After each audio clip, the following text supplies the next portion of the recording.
Ang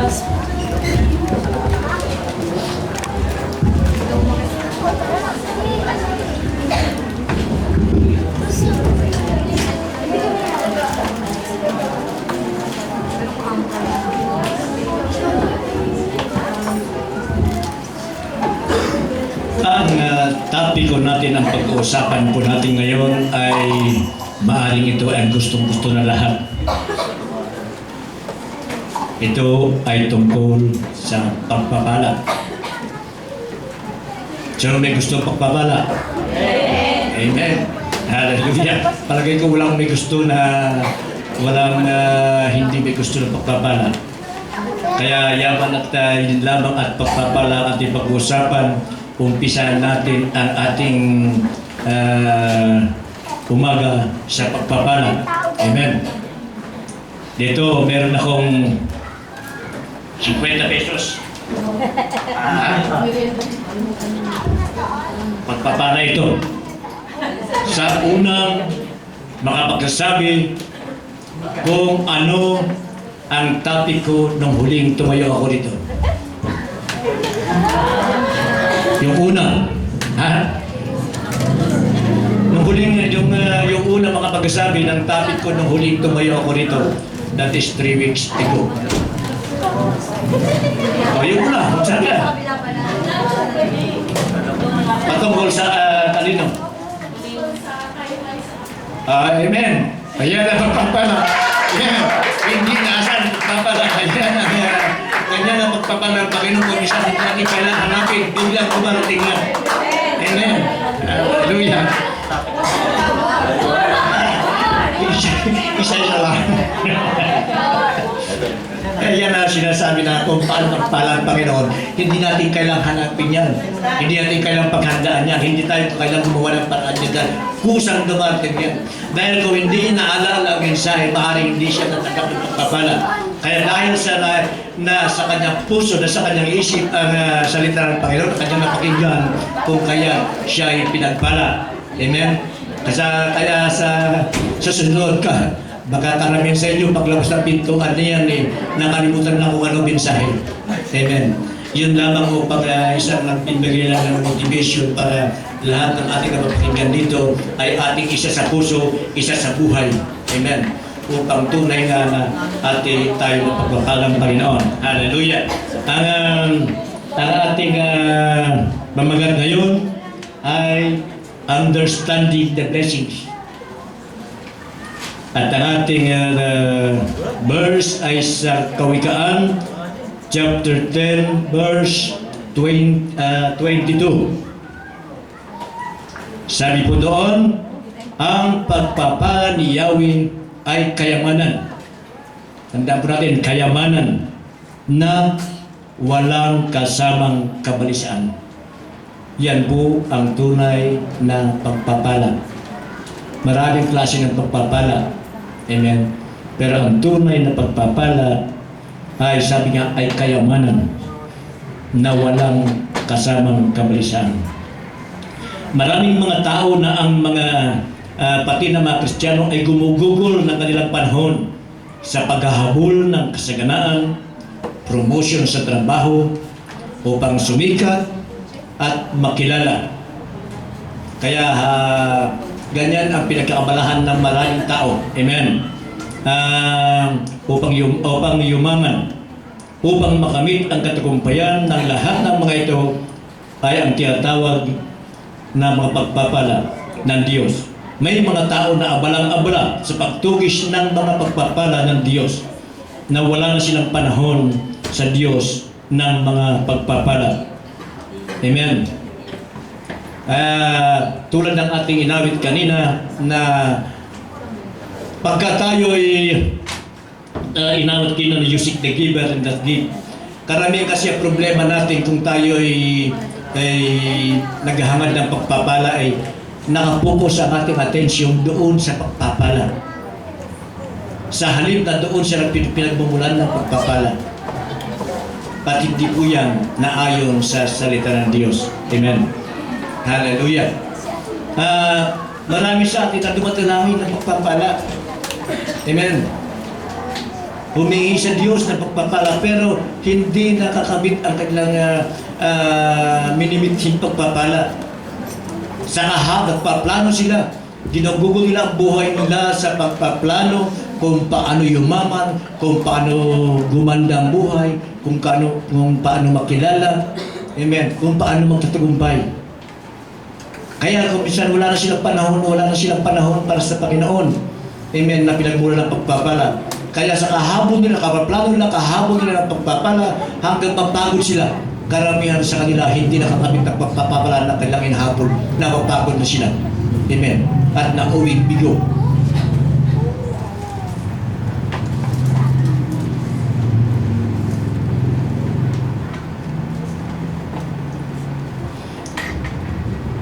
So, matandaan po natin na sa ating teksto ngayon ay nagsasabi na ang pagpapala ni Yahweh ay kayamanan na walang kasamang kabalisahan. So dito makikita natin may dalawang klase ng pagpapala pala. Merong dalawang magkaibang katangian ng pagpapala. Sa unang kaibaan ng tunay na pagpapala ng Diyos ay sabi daw walang kalakip na kaguluhan. Amen. O legality.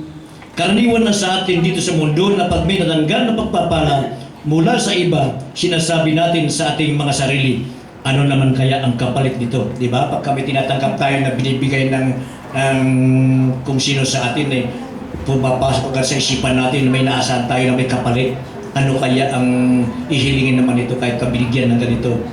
Di ba? Karaniwan sinasabi natin, miniman natin ito hindi. Kasi yan ang kalikasan natin tao. Na pagka tayo tumanggap ng pagpapala, parang umaasa tayo na mayroong hinihinging kapalit.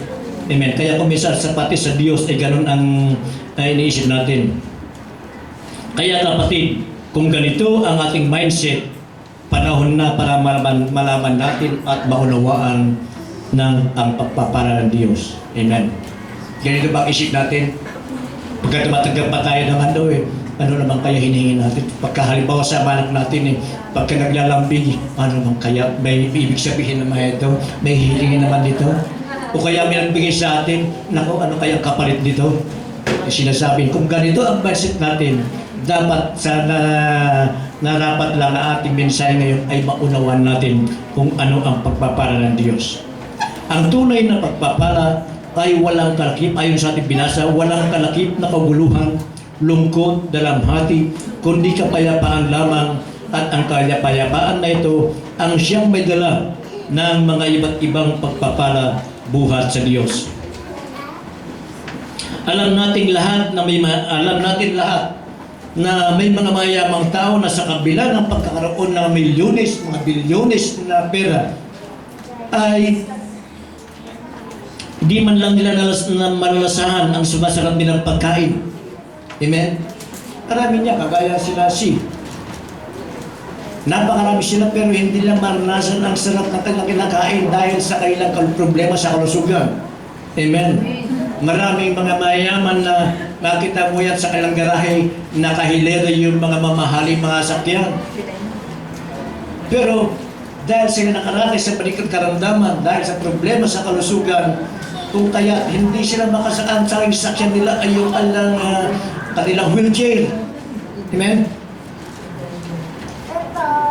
Marami sa kabilang maraming mga mayaman na magagandahang mga mansyon.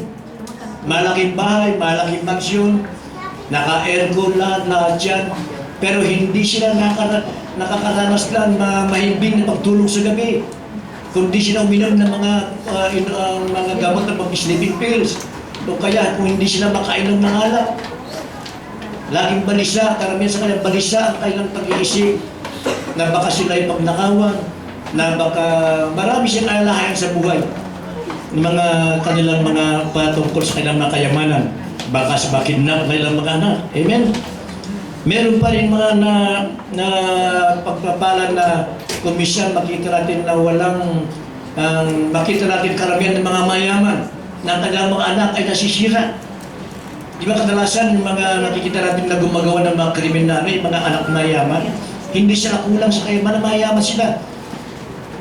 Ang bagkos, ang kailang kayamanan ay siyang naging dahilan kung bakit na naisip makagawa ng mga bagay na hindi maganda. Amen. Kaya mas maigi pa ang buhay ng siyang mahirap, nakahiga lang sa kawayan, paglatag ng kanyang likod sa kawayan, tulog naghihilik agad. Dahil pagod sa pagkatrabaho, naglilibot, naghukay, nagpapala sa maghapon, na ang sweldo lang napakaliit, pero may kapayapaan siya pagtulog na pagka may ulam na siya adobong kangkong. Yan. Masaya na siya. Paglatag ng likod niya sa higaan, tulog na siya. Amen. Kaya karamihan kasi sa atin ay inaasaran natin magpapala. Ito lang ng kayamanan. Maraming klase ng kayamanan. Merong klase ng makayamanang material, may kayamanang pinansyal. Pero hindi lamang naukol doon ang pagpapala at mababagit natin, kundi ang tunay na pagpapala ay may hatid na kapayapaan. Hindi nababatay sa anumang kalagayan mo sa buhay. Ang kapayapang tunay na pagpapala ng Diyos ay nakabatay sa relasyon mo sa Diyos. Amen. Kasi mga mayaman, kung isa wala silang panahon na para sa Diyos, lalo silang naabala. Kaya sa maraming mga Panginoon, pagpalain mo ako at pag ako'y yumaman, ay titriplihin ko pa ang pag-ingik ko. Araw-araw ko, linggo-linggo ako magsisimba, sinasabi lang. Pero pagka pinagpala sila, ay magbigay na lang ako ng hindi ako makasimba ngayon kasi busy ako, may appointment ako, ganyan ako na. Kaya sa halip na sila'y magpalapit sa Diyos, sila'y napapalayo sa Diyos.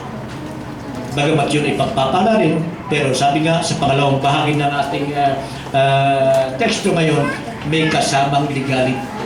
Amen. Hallelujah. Sabi nga na ang pagpapala ng Diyos ay hindi pan-display lamang, kundi upang ating ma-enjoy na walang pagkaligalig. Ang mga mabuting bagay sa mundo ay maaring illegal o immoral. Pero iba ang pagpapala buhat sa Diyos. Pagkat ang pagpapala buhat sa Diyos ay may kalakip na kapayapaan, hindi kaguluhan. Sa totoo lang, maraming tao, maging mga manampalataya, ay hindi nakakaunawa ng pagpapala ng Diyos. Sa akala nila, para makamit ito, ay kinakailangan hanapin. Kailangan gumawa ng sariling paraan. Yan ang pag-akala nila sa paghaharap ng pagpapala o paghaharap ng tagumpay. Sila gumawa, nagpaplano kung papaano sila'y gumagawa sa sariling kakayahan. Amen. Napakaliwanag naman sa Biblia ang sinasabi ng Panginoon. Yung isang dalangin siyang dalangin, Panginoon, pagpalain mo kami, ganito. Pero kadalasan hindi natatanggap ang kasagutan ng kailang panalangin, kailang mga panalangin na pagpalain sila. Bakit? Sapagkat iba sa iba nakapokus ang kanilang paningin, ang kanilang puso. Tulad ng ating sinabi, na nakapokus tayo sa ating mga pagpapala sa halip na doon sa pinagmumulan ng pagpapala. Amen. Sinabi ng Diyos, binigay na noon pa, sinabi ng Diyos ang kasagutan ng ating mga panalangin. Nagbigay na siya ng formula.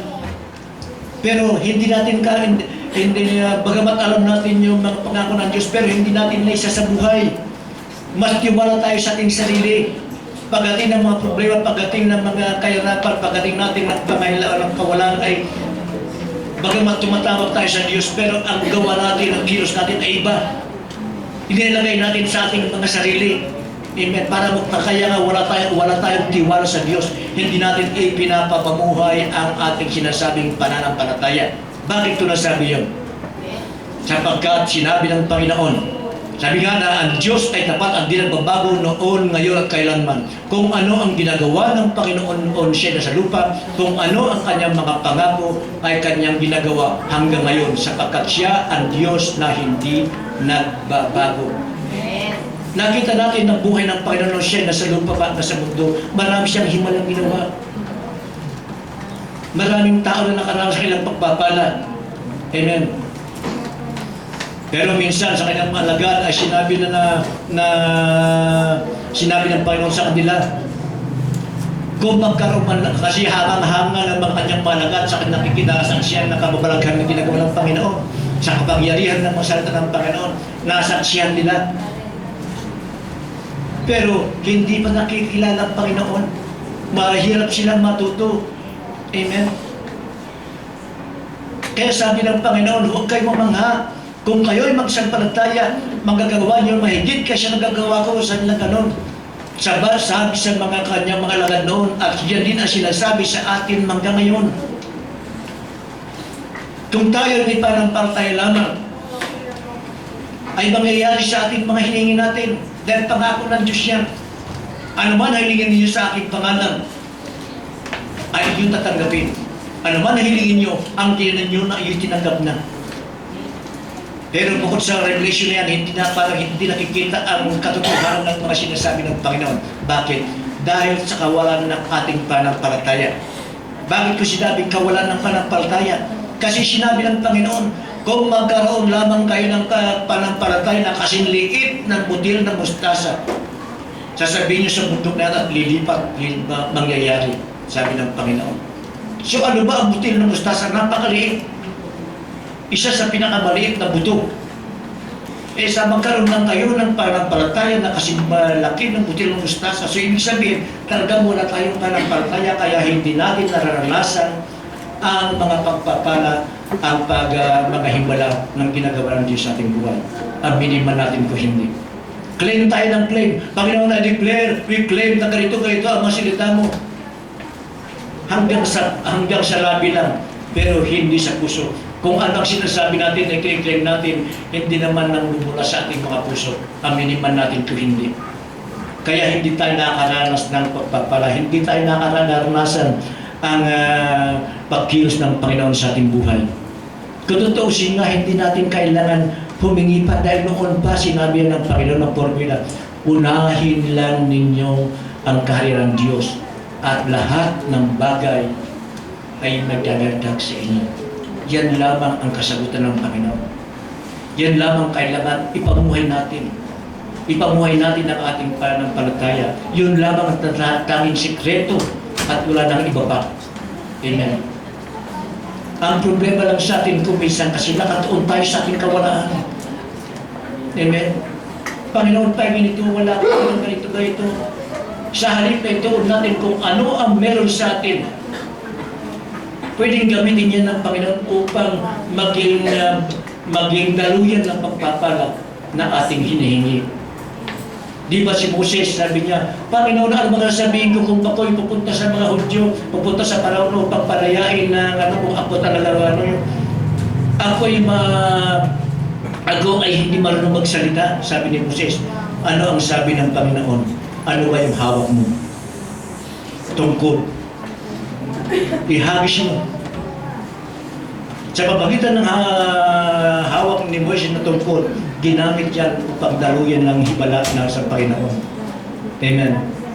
Nung siya'y patawid na, sila nagigipit na hinahap, nung sila lumabas sa Ehipto, nakarating sa dagat na pula, at gipit na sa harapan nila, dagat na pula, sa likod nila, mamahabol na sundalo ng Panginoon. Panginoon, ang gagawin namin? Didala mo ba kami dito sa ilang upang mamatay lamang? Grabe yung gano'n. Anong hawak mo? Iyunat mo ang iyong tungkod, ang iyong kamay na may hakang tungkod, sabi ng Panginoon.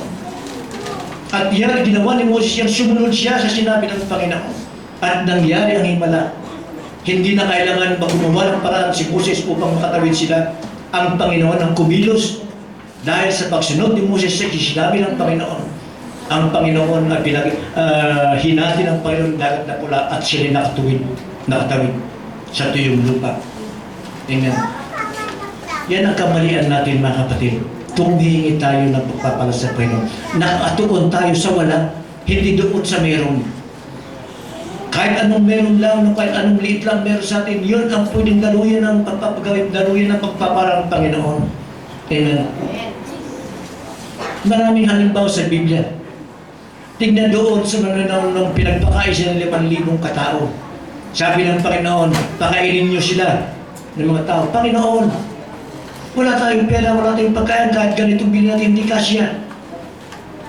Sabi ng Panginoon, basta paupuin niyo sila ng sabi ng Panginoon. At doon nakita ni Andres yung isang bata na may dalang pagkain na para sa kanyang baon. Kanyang baon lamang. Ibig sabihin yung bata, nung sumunod siya sa Panginoon, pinaghandaan niya.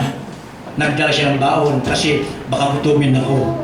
Pero yung iba, walang mga pagkain. Sumusunod sila sa Panginoon dahil sila nakakakain. Pinapakain sila ng Panginoon. Kaya sila sumusunod. Pero ang batang ito, talaga ang puso niya ay nahanap ng Panginoon. Kaya pinaghandaan niya ang kanyang pagsunod sa Panginoon. Sumusunod siya sa Panginoon dahil ang gusto niya ang Panginoon na makilala.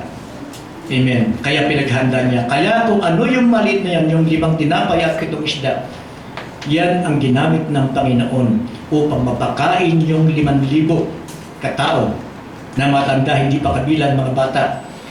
At ang natira, sobra-sobra pa. Ang pinagmulan na pinakain ay 5 tinapay at 7 isda. Ang sumubra, 1 bakol pa. Mas marami pa natira. Amen. Ganyan ang kapangyarihan ng Panginoon. Ganyan kumilos ang Panginoon. Amen. Kaya dapat maunawaan natin kung ano ang pagpapala ng Panginoon.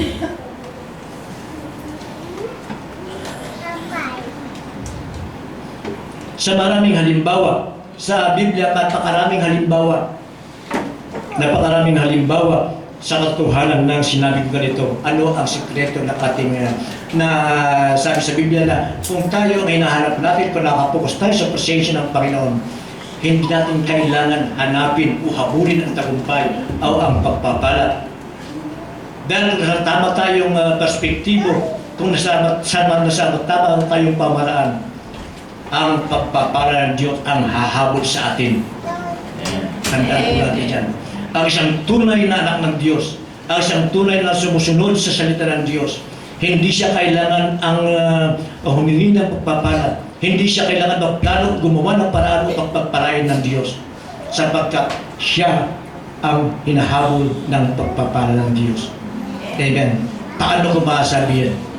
Ito po sa maraming bahagi ng Biblia, sinasabi po doon sa Pangalawang Hari, 2 Kings chapter 18, verse 3. At pagkatapos, 6 to 7. Sabi po doon, patungkol kay Haring Hezekiah. Sabi dito, naging kalugod-lugod siya kay Yahweh pagkat sumunod siya sa mga bakas ng nuno niyang si David. Kilala po natin si Haring David na siyang masunurin sa Panginoon. Sabi kaya tinawag ka siya na the man after man's heart. God's heart, sabi ganon. Natili siyang tapat kay Yahweh at hindi nagsawa sa pagsunod sa kautusan. Hindi naman siya nilayuan ni Yahweh, kaya't nagtagumpay siya sa lahat ng kanyang gagawin. Nakita niyo yan? Ang sikreto mo. Hindi siya nagsawa sa pagsunod sa kautusan. At hindi naman siya nilayuan ni Yahweh, kaya nagtagumpay siya sa anuman ang kanyang gawin. Amen. Hindi siya nagplano, hindi siya nagbalak, hindi siya naggumawa sa sarili niya kakayahan. Hindi lang niya pinagsawaan na sundin ang kautusan ni Yahweh. Doon naman sa Genesis chapter 26, 13. Ito ang topic ko natin nung sinasabi ko nung huling tumayo ko rito. Yung patungkol kay Isaac, na kung saan si Isaac noon ay dumating sa kanilang lugar ang taggutom, kaya naisipan nila mag-asawa na pumunta sa Egypt upang doon mamuhay. Iiwanan nila ang lupaing tigang, tuyo. Hindi na nabubuhay ang halaman. Pero hinarang siya, papunta siya noon sa Egypt, hinarang siya ng Panginoon. Sabi niya, dito ka sa Haran. Sabi ganun, at pagpapalain kita. At alam natin ng kwento, natandaan niyo yung kwento noon. At si Isaac ay sumunod siya. Hindi siya nagdalawang ay sabi niya, plano ko kasi kaya aalis nga ako sa lugar ko dahil tagutom, wala kami para mabuhay kami, pupunta kasi dito. Ngayon patigilin mo ko rito na sa tigang na lupa. Hindi siya, sumunod. Simple lang ginawa niya. Sumunod siya sa sinabi ng Panginoon na manatili siya doon sa Haran. Ni sa kanyang asawa, hindi nagalit ang kanyang asawa. Hindi sinabi ng kanyang asawa, bakit nagbagong isip mo? Bakit hindi tayo tuloy sa Egypt? Dahil yun ang unang balak natin. Bakit tayo ang gagawin natin dito? Hindi sinabi ng asawa, kundi sunod-sunod na ng asawa. Nagpapakita lang na malaki ang respeto ng asawa niya doon doon sa asawa niya. Hindi siya nagreklamo, ipinaubaya kay Isaac ang pagdidesisyon. At alam niya kung gaano ang relasyon ni Isaac sa Panginoon. Amen. At habang naroon sa Isaac doon sa tigang na lupa ng Haran, hindi siya maaari na buhay siya kung hindi siya kumilos at nagkantay lang siya sa Panginoon. Maaari na buhay siya pero ang ginawa niya hindi. Sa kabila ng pagtutuyot, nagtanim pa rin siya. Sa taong yun, nagtanim pa rin siya. Sa kabila ng wala nang naiwan ang tatanim, magsasaka doon, pupunta na lahat sa Egypt. Doon mo nagtanim pa rin siya. At anong sabi doon sa taong yun? Umani siya ng 100 ibayo. Kita niya. So naroon ang pagkilos ng Diyos, kumilos siya. At yan ang pinagpala siya ng Diyos. Sumunod lamang siya sa pinag-utos kanya ng Panginoon, sumunod na, dito ka muna sa Haran. Manatili, sabi gano'n. So naroon na sikreto ng buhay na isa, ang simpleng pagsunod sa sinasabi ng Panginoon. At doon naman sa Genesis 39, chapter 2 to 5, at saka 21 to 23, alam natin sa buhay ni Joseph. Kung talagang parang basa kayo ng Biblia, alam nyo, popular kayo ang buhay sa buhay ni Joseph. Amen. Ano ang sabi doon? Sa buong panahon ng paglilingkod niya sa bahay ni Potiphar, alam mo natin si Joseph ipinagbili ng kanyang mga kapatid bilang alipin at napunta siya kay Potiphar. Amen. Sabi doon, sa buong panahon ng paglilingkod niya sa bahay ni Potiphar, sumakan niya si Yahweh. Anumang ganyang gawin ay nagtatagumpay. Napansin ito ni Potiphar, sa tuwa niya, ginawa niya itong katiwala sa bahay at sa lahat niyang ari-arian. Dirong isang alipin ginawang katiwala sa lahat kanyang arian. Merong promotion kagad. Samantala sa atin, magkapromote tayo gumagawa ng sariling paraan para ma-promote lamang, para makilala. Amen. Pero ang si Joseph, wala siyang ginawa kundi maging matapat lang sa Panginoon at napansin ng kanyang amo. Kaya ginawa siyang katiwala sa lahat niyang ari-arian. Mula noon, pinagpala ni Yahweh ang buong sambahayan ni Potiphar. Biro mo yan.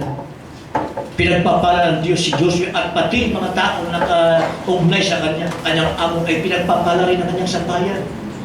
Hindi lang si Joseph pinagpapala, pati ang kanyang amo si Potiphar pinagpala rin ng Diyos. Amen. Dahil kay Jose, mula noon pinagpala ni Yahweh ang buong sambahayan ni Potiphar dahil kay Jose. Umunlad ang kanyang kabuhayan. Kahit kung gano'n.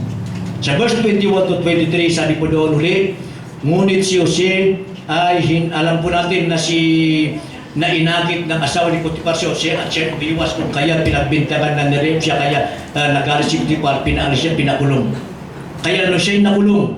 Amen. Hindi nagreklamo si Joseph, di ba? Sa pagsunod niya sa Panginoon, ay umiwas siya sa tukso.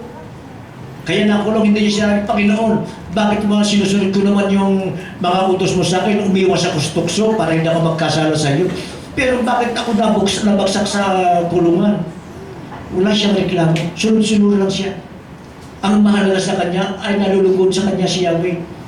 Ayaw niya magkasala kay Yahweh. Yan ang mahalaga ng kanyang number one na sa buhay. Huwag magkasala kay Yahweh. Kaya ano man nangyari sa kanyang buhay, sunod-sunod lang siya sa kanyang kay Yahweh. Ipinaubaya niya kay Yahweh na siya mamahala sa buhay niya. Amen. Kaya kung nasa kulong, okay lang sa kanya. Ano sabi doon? Ngunit si Jose ay hindi pinabayaan ni Yahweh. Ang bantay ng bilangguan ay naging napakabait sa kanya. Si Jose ay ginawa niyang tagapamahala ng lahat ng mga bilanggo at siya ang tanging nagpapasya kung ano ang gagawin sa loob ng bilangguan. Biro mo yan. Promotion ulit. Ginawa siyang tagapamahala doon sa bilangguan. At halos hindi na nakikialam ang gwardiya doon. Ipinaubaya lahat kay Josue. Kung ano ang gagawin sa loob ng bilangguan, hindi na halos nakikialam ang bantay ng bilangguan sa ginagawa ni Jose, sapagkat alam niyang si Yahweh ay kasama nito sa lahat niyang gawin. Ganyan, kabutihan ng Yahweh. Siya ang kumikilos sa buhay mo, siya na, sabi nga naman sa Biblia na siya nakalang ang magandang plano sa ating buhay. Kaya susunod-sunod lang tayo. Huwag tayong hihiwalay sa daan. Huwag natin pangunahan ng Panginoon. Kung minsan mahilig tayo sa shortcut, gusto natin mayumaman, Panginoon, pag-imahin mo ako, hindi tayo makapagantay. Eh pagka nakatataya ako ng loto, baka ito para ng Diyos pagyamahin ako. Hindi po ganoon. Magantay tayo kung ano ang Yahweh. Basta ang gawin natin ay sundin lang natin, ipamuhay natin ang salita niya. Sumunod lang tayo sa Kanya at siya ang bahala sa atin. Amen. Amen. Sapagkat alam niyang si Yahweh ay kasama nito sa lahat ng gawin. Sa ibang tao, napapansin tayo kung tayo sumusunod sa Panginoon.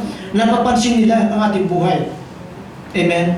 Kaya doon sa unang Samuel naman, chapter 18, verse 12 to 15, si Haring Saul naman at kay David.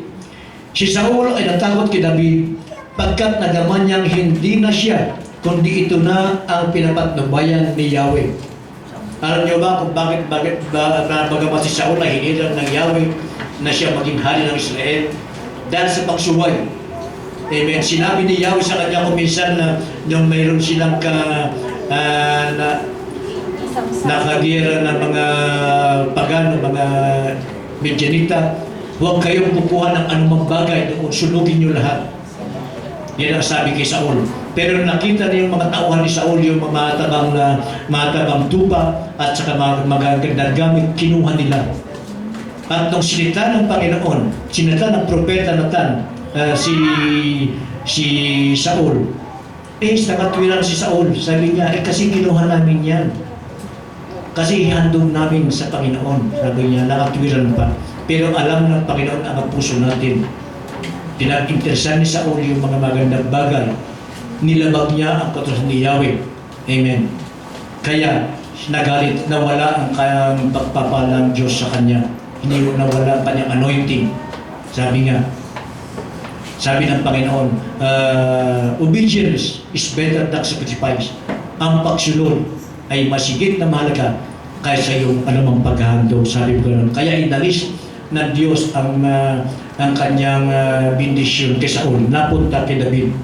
Sabi ko doon, si Saul ay natakot kay David pagkat nadaman niyang hindi na siya, kundi ito na ang pinapatnubayan ni Yahweh.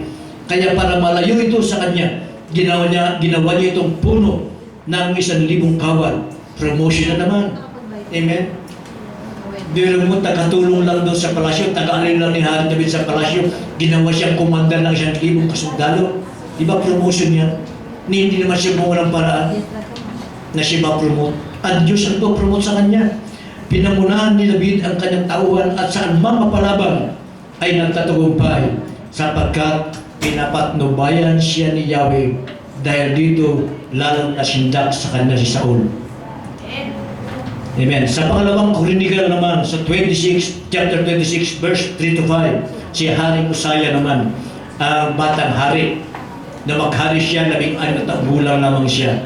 Sabi ko doon, si Uzziah ay naging kalugod-lugod kay Yahweh, tulad ni Ananias na kanyang ama. Tinuruan siya ni Zacarias na matakot sa Diyos. Kaya habang nananalig siya kay Yahweh, pinaunlad naman niya ang kanyang kabuhayan. So naroon yung sekreto ulit, pinapatnubayan si Yahweh, dahil natuwing may takot siya kay Yahweh, umunlad ang kanyang kabuhayan. Hindi siya nagplano kung paano yumaman. Kung di talagang si Yahweh nagpapara sa kanya. Amen.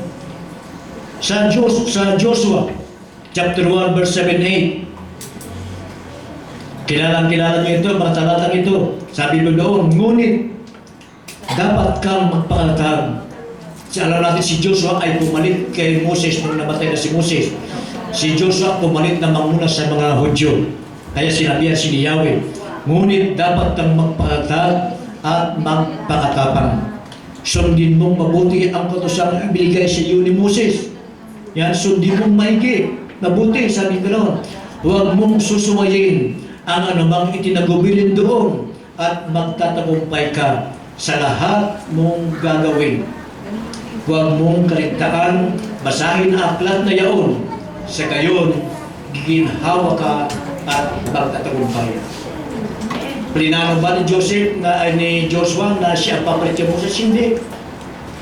Pero dahil sa katapatan ni Joshua, kay Yahweh, si Yahweh ang naglagay sa kanya sa tungkulin na yan. Sabi pa sa Kawikaan 16:3, tiwala mo kay Yahweh ang iyong itiwala mo kay Yahweh ang iyong magagawin at magtatagumpay ka sa lahat mong layunin. Yun ang mga sekreto, yun ang papatunay. Iisa lang ang tinutukoy dito.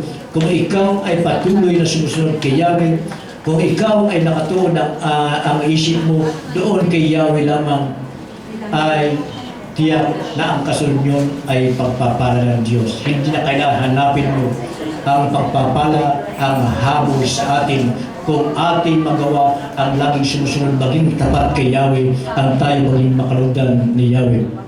Amen? So, kailangan maunawan natin kung ano ang paglalarawan at ano ang sukatan ng tagumpay para sa Panginoon. Malinaw sa banal ng sultan na wala ngang tunay na katagumpayan. Sa ating mga binasang talata, malinaw mga sinang makikita natin doon na wala ang tunay na katagumpayan na hiwalay sa Diyos. Napansin pa rin sa lahat ng tagumpay ng mga nabasa natin ng talata ay sinasabi doon na pinapagtubayan ni Yahweh, suma kanila si Yahweh. Amen. So walang katagumpayan, walang tunay na pagpapala, walang tunay na katagumpayan hiwalay sa presensya ni Yahweh. At mapakahalaga na alalahanin natin na ang sukatan ng Diyos sa katagumpayan ay hindi katulad ng sukatan ng tao sa tagumpay. Amen. Kung minsan hindi laging katulad yung sukatan ng sa tagumpay, hindi laging kagaya ng sukatan ng tao. Amen. Nakikita natin yan sa buhay ni Jacob at sa buhay ni Abraham. Amen. Ang presensya ng Diyos ang umakit sa mga pagpapala. Tulad sa nabasa natin po siya na mga talata, ang unang mga talata, ay naroon iisa lang ang sinasabi doon na nasa kanila ang presensya ng Diyos. Amen. Dahil ang presensya ng Diyos ang umakit sa mga pagpapala, ngunit ang pagsunod sa kanya mga salita ay nagdadala sa presensya ng Diyos. Amen. Ang presensya ng Diyos ang umaakit sa mga pagpapala. Pero ang mga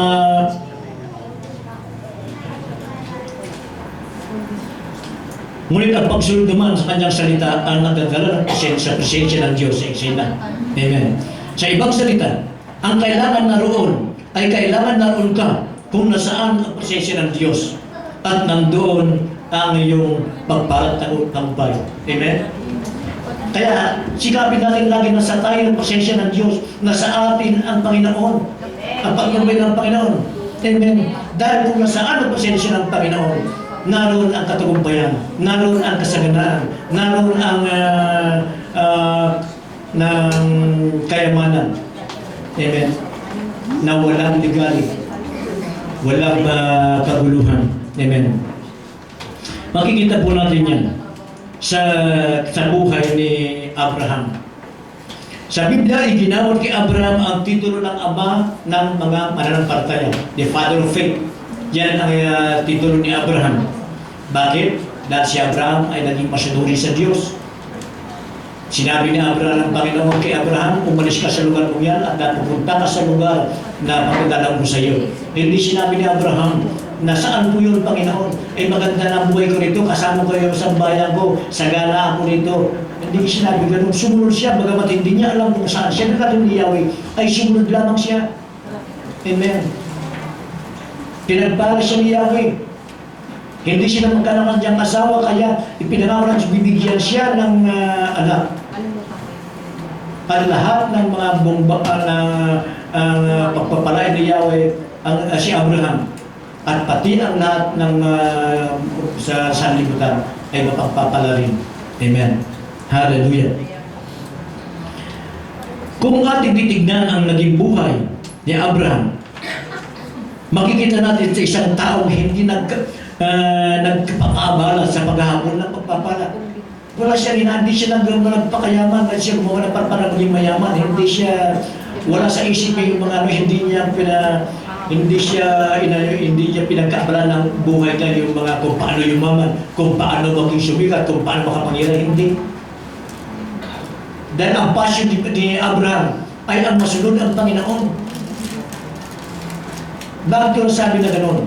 Sapagkat nung kasama niya si Lot na kanyang pamangkin, nung dumami na ang kanilang mga kawan, ay nagkakahulo, nag-away-away na ang kanilang mga tauhan dahil sa kakulangan ng pastulan, mainan ng pastulan ng kanilang mga tupa.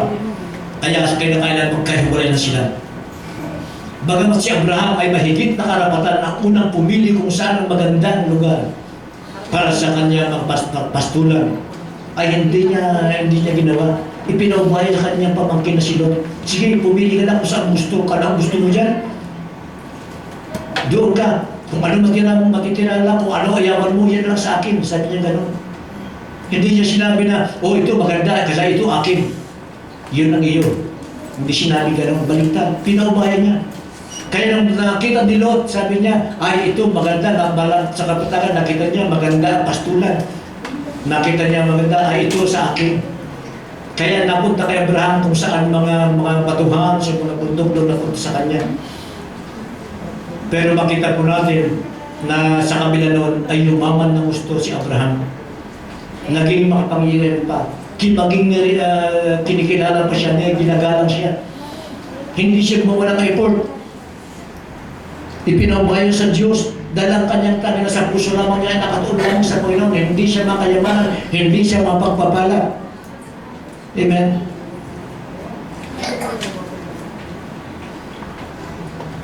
Maaaring may mga kaibigan o kamag-anak na lumago sa kanilang kabuhayan o yumaman. Pero ano kaya ang naging epekto ng tagumpay sa ilan sa kanilang pamilya? Amen? Marami tayo mga kaibigan o kaya mga kamag-anak. Pero ano kaya naging buhay nila nung sila yumaman, nung sila tagumpay? Amen? Meron sa kanila na nung yumaman na sila kung kailan sila yumaman at saka naging magulo ang buhay nila. Natuto na magbisyo ng mga sa kanila. Si Mr. natutong na kumuha ng number 3. Amen? Si Mrs. nagiging na dati matibidang sa buhay, nung yumaman sila nagiging laman na sa mga department store. Laging shopping na sa utak. Yung mga anak dahil mga pera ay laging na kung saan napasuot sa mga bisyo. Amen? Bagamat hindi naman lahat ng gano'n. Meron sa kanya yumaman sila ay daw sila kakaroon ng sakit. Hindi na malalasahan ng kanilang pagkain dahil sa mga problema sa kalusugan. Yun ang pagpapala ng Diyos na may kalakip na kabuluhan. Sapagkat tulad ng sinabi ko kanina, ang tunay na pagpapala ay hindi na mabatay sa mga nangyayari sa ating sa paligid sa ating buhay. Ang tunay na pagpapala ay may kalakip na kapayapaan. Amen. Kaya nga sabi ni Haring Solomon, ang dalangin niya, O Diyos ko, sabi ka noon, huwag mo akong paghirapin, ba ako'y magkasala sa iyo. At huwag mo rin akong pagyamanin, ba ako'y makalimot sa iyo. Sabi ka noon. Amen. Sa taas sa ating mga tao kasi pagka nakita maganda ng buhay at paging sikat na ay tagumpay yan, talagang successful yan. Kaya madalas hindi naman ito sa pag-aano, pag kami napadala nito, nakita Diyos natin, ay ang pagpapala, talaga sobra sa pagpapala ng Panginoon sa inyo. Pagka nakita ng maganda, ay ang talaga pagpapala ng Diyos. Kasi yun ang utak nila lahat ng pagpapala ay sa mga material ng bagay. Amen. Ang unang-unang pagpapala ng Diyos ay ang kapayapaan. Amen. Kaya yun ang hanapin natin. Dahil ang tulad ng sabi ko na ang kapayapaan ang umaakit sa pagpapala. Kung nasa atin ang pagpapala ang kapayapaan ng Diyos, kasama na yung kapayapaan na yun, kasama na daladala na yung pagpapatagumpay na yan. Amen. So, makita po natin siya, sa tulad na sa buhay na parang nabakit ko kanina, hindi siya nag-e-effort na kung paano yumaman, kung paano siya magpalain. Amen. At yumaman siya, nagtagumpay siya. Bakit kapaligtar naman sa buhay ni Jacob na kanyang apo? Alam mo natin ang kwento ni Jacob. Pinagpala rin ng Diyos si Jacob. Pero si Jacob, siya ang naghanap ng kayamanan, siya naghanap ng pagpapala. Biro mo mula pa, nung sila ipanganak pa lang, naroon na ang pandaraya ni Jacob. Nung pinanganak sila ng Panginoon, kasi silang kambalan si Esau. Nung unang lumabas si Esau, hawak-hawak ni Jacob yung paa ng kanyang kambal. Nung lumabas sila sa kanilang mga ina. At nung mabasa po natin, nung malaki na sila sa, si Jacob, dinaya niya sa kanya si Isaac na kanilang ama. Nagpanggap na siya ay si Esau. Inagaw niya, nililang niya sa kanyang tatay na si Isaac. Nagpanggap siya na siya si Esau na dapat pagpalain siya. Dinaya rin niya si Esau. Alam niya na pagod si Esau, minsan gutom na gutom. Sabi niya, sige, bibigyan kita ng itong niluto ko, pero ibigyan mo sa akin niya para patagbilang panganay. Dinaya niya. Puro pandaraya. Kaya naman pinagpala siya. Sa tingin ng mga tao, sa pamantayan ng tao, ay pinagpala siya ng Diyos. At totoo naman na yumaman din siya. Pero may kalakip na kabuluhan, may kalakip na ligalig. Dahil sa takot niya kay Esau, bakat sa banta ni Esau sa kanya, papatay na siya. Ay napilitan siyang iwanan ang kanyang ama at kanyang mga kapatid. Pumunta siya kanyang tiyong Laban. Napalayo sa kanyang mga mahal sa buhay. Yan ang bunga ng kanyang pandaraya. Yan ang bunga ng kanyang tagumpay. At doon naman siya, kung siya ng daraya, dinaya rin siya ng kanyang amang silab, ng kanyang tiyuhin na silaban. Biro mo, ano bang tayong pinagsilber niya para mapakasawa niya yung babae, nagsilber, anong tawag doon?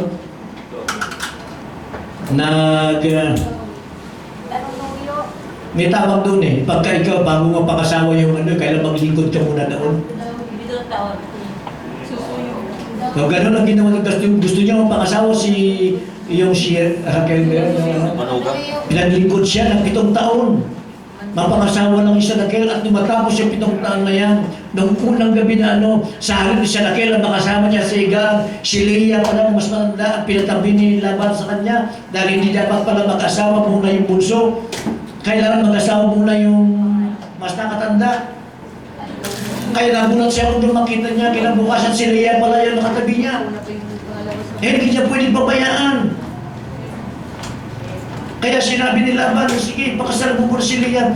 Tsaka muna, dahil gustong-gusto talaga ni Jacob si Raquel. Raquel po. Naglingkod siya ulit ng 7 taon. Papakasawa lang niya si Raquel. Dinaya rin siya kanyang tiyo sa kanyang mga alagang mga hayop.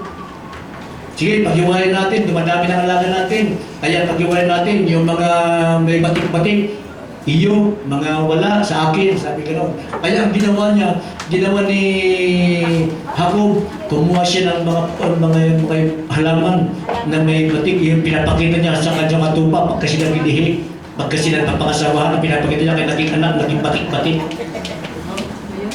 Puro pandaraya. Amen.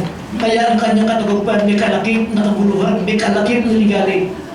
Yan ang pagkakaiba samantala si Abraham ay hindi siya nag-abala, gumawa ng paraan para yumaman. Ang kanyang unang ginawa ay inuna niya ang Diyos sa kanyang buhay. Amen. Yun ang katangian, dalawang katangian, magkaibang katangian ng pagpapala. So alin ba ang nanaisin natin? Ang pagpalain ng Diyos na may kasamang ligaling, bahala na, basta ko nagpalain, bahala na kung hindi buhay mo dyan. O yung kapayapaan na buhat sa Diyos. Amen. So ano natuhan natin? Ano natuhan sa atin sa mensahe so ba natin so? Amen. Huwag natin hanapin ang pagpapala ng Diyos sa sarili nating pamamaraan.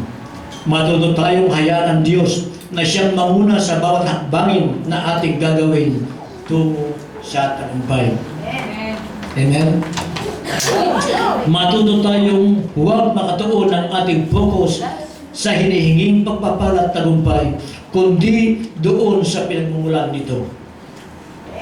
Unawain natin na kung lumakad lamang tayo na kasama ang Diyos at sinusunod natin ang kanyang mga salita, ang kanyang kapayapaan na ang daladala ay pagpaparatagumpay ang siyang hahabol sa atin. Amen. Magpapalang habol sa atin. Ayaw ba niyo yun? Na pagpapalang habol sa inyo? Kasabihan nga na in His presence there is peace. In His presence there is joy. In His presence there is prosperity. In His presence there is abundance of life. In His presence there is success. Sabi ganun. God in your life and His blessings will pursue you. Kung nasa atin ang kaluguran ng Diyos, kung nasa atin ang kapayapaan ng Diyos, ang pagpapalang ng Diyos ang hahabol sa atin. Amen. So, dito ko ulit ang formula ng pagpapala. Unahin ninyo ang pagdarian ko ng Diyos. At lahat ng bagay ay idadagdag niya sa inyo. Amen. Hallelujah. Panginoon, salamat po God. Salamat po Diyos. Sa napakagandang mensahe mo, Panginoon, sa amin subang ito. Naway, Panginoon, ito na ang maging simula. Ngayon natutunan na ng iyong mga anak ang formula ng paano maging matagumpay, kung paano maging mayaman, kung paano magkaroon ng kasaganaan, Panginoon, ay naway sa araw na ito ang simula ng isang pagbabago na ng kanilang buhay. Pagbabago ng antas ng kanilang buhay po, Diyos. Hallelujah. Labang Panginoon, dalangin ko na patudagdagan mo sila, patudagdagan mo kanilang panampalataya po, Diyos. Tulungan mo sila, Panginoon, na may pamuhay ang iyong masalita. Huwag i-focus sa mga bagay na hiningi nila, Panginoon, kundi nakapokus lamang sa iyo, Panginoon. Hallelujah. Tulad po na hari sabi ni Haring Solomon, hallelujah, na huwag mo silang pagpayamanin ng gusto, God, baka sila'y makalimot sa iyo. At huwag mo naman silang paghirapin, Panginoon. Baka sila'y magkasala sa iyo, Panginoon. Hallelujah. Ama, salamat po, Diyos. Ito ang aming dalangin sa matamis na kapangyarihan ng Panginoong Hesus. Lahat ng mga gusto pagpalain ng Diyos ay sumigaw na palakas na Amen.